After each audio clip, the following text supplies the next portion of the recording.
Do you like it? So before baking, we're going to preheat our oven to 350 degrees Fahrenheit or about 180 degrees Celsius.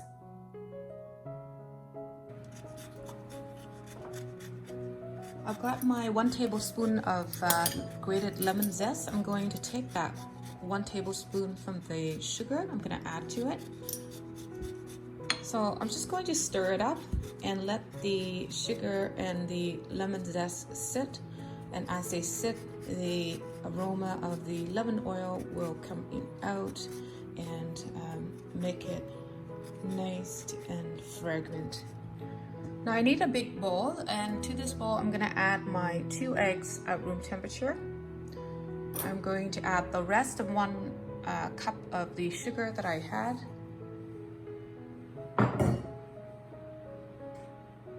I'm going to take a whisk and just really whisk it really well.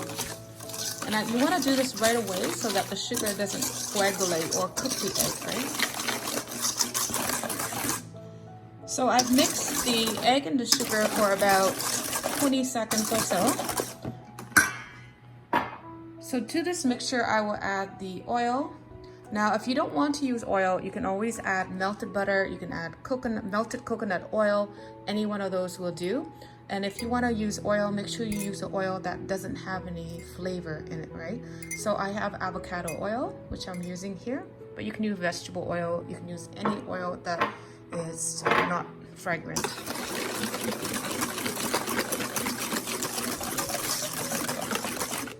So with the added oil, you can see that the egg mixture is more viscous, right? It's not as runny. That means that they are coming together quite nicely. So just keep on whisking for about 20 seconds. Next, I'm going to add my whole milk. Now, for those of you that are familiar with our North American style milk, which is about 4%. Now, if you have cream, 5% cream, you can also use it as well. To this mixture, I now add the 2 tablespoons of lemon juice. Just to kind of make sure everything is well incorporated and any of the sugar that's not dissolved is now fully dissolved. Now I'm going to sift in my flour.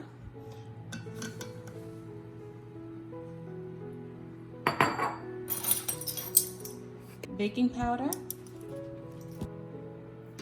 and my salt.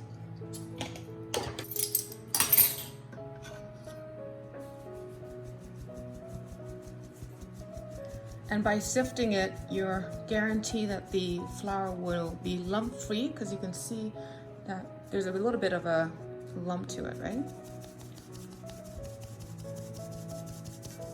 There you go, and you just kind of gently break it apart with your hands and then add it to the rest of the mixture. I'm also going to add my lemon sugar that I set aside earlier. So now you just take a rubber spatula and just gently fold everything together. I want to over mix at this point because the more mixing that you do, the more gluten, or the quicker the gluten will form, and gluten is what makes the cake hard and not as tender, right? A little bit of lumpiness, it's okay.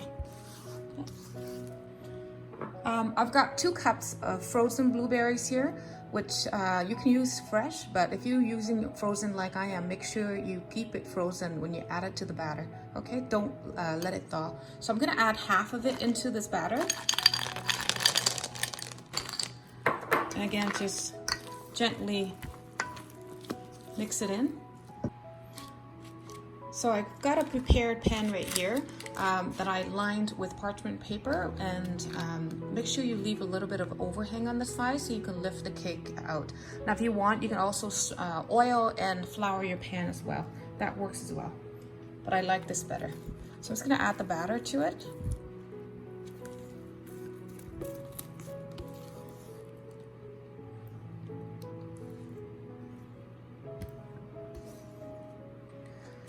So I've added the leftover 1 cup of blueberries on the top, and just gently tap it so that you can get rid of any big bare bubbles. And then you're gonna put it in the oven and bake it between 60 to about 70 minutes or so, okay?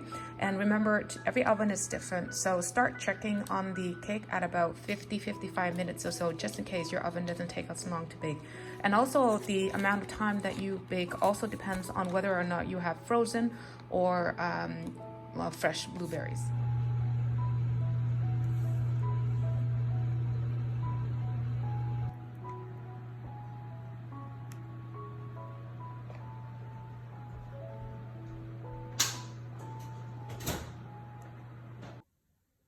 So after cooling for about 30 minutes, what you want to do is you want to take it out of the pan and let it finish cooling on a rack.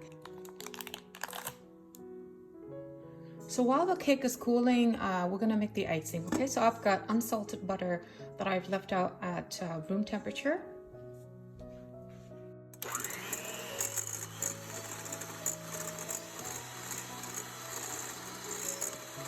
Then I'm gonna add my cream cheese. I'm gonna just quickly beat it.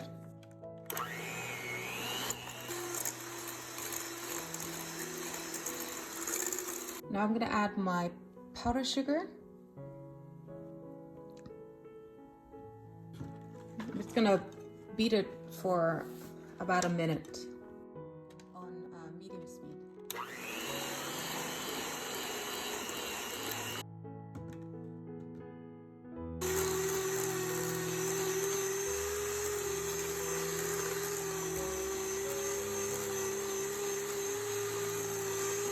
So after mixing for about a minute or so, you can see that everything kind of comes together. So I just like to take my rubber spatula and just kind of give it a quick mix to make sure everything is incorporated. So I've got a cake here that's already cooled, so I'm gonna put it on a plate for serving. Now this cake is actually delicious when baked the day before. So if you want, you can go ahead and bake the cake the day before, and then when you are about ready to serve it, you can add in the frosting on top, or you can just sprinkle a little bit of sugar on it and serve as is, okay? So now I'm just going to put the cream cheese in my piping bag. So I've got my icing in the icing bag here, and then the tip is a B4 tip. I'm just gonna put it on my cooled cake, okay? So like I said, just in case I forgot to tell you, the cake actually tastes much better the day after. So if you want, you can make the cake the day before, and then the day when you're serving, you can do the icing and add it on top. So again, you can just do it any way you like it. I'm just gonna keep on doing that all the way around the cake.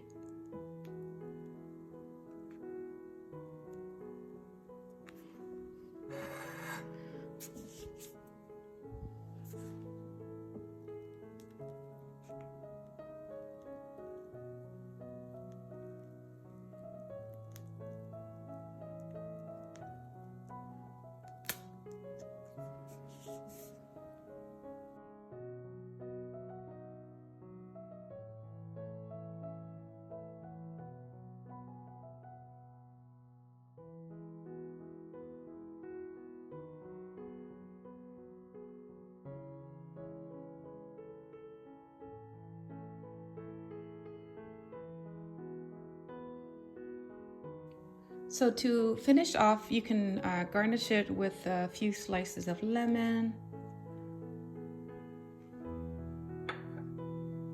And then a few blueberries here and there scattered throughout.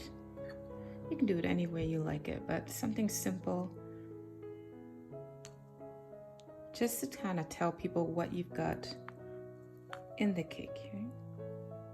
A few flowers that I have in the garden, I'm just gonna place it over the cake like so. And I think that's good. I've got another one there, an orchid.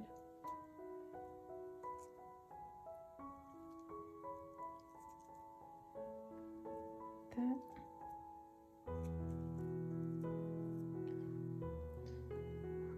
So there it is, a simple decorated lemon blueberry cake. I hope you try the recipe and let me know in the comments how you liked it.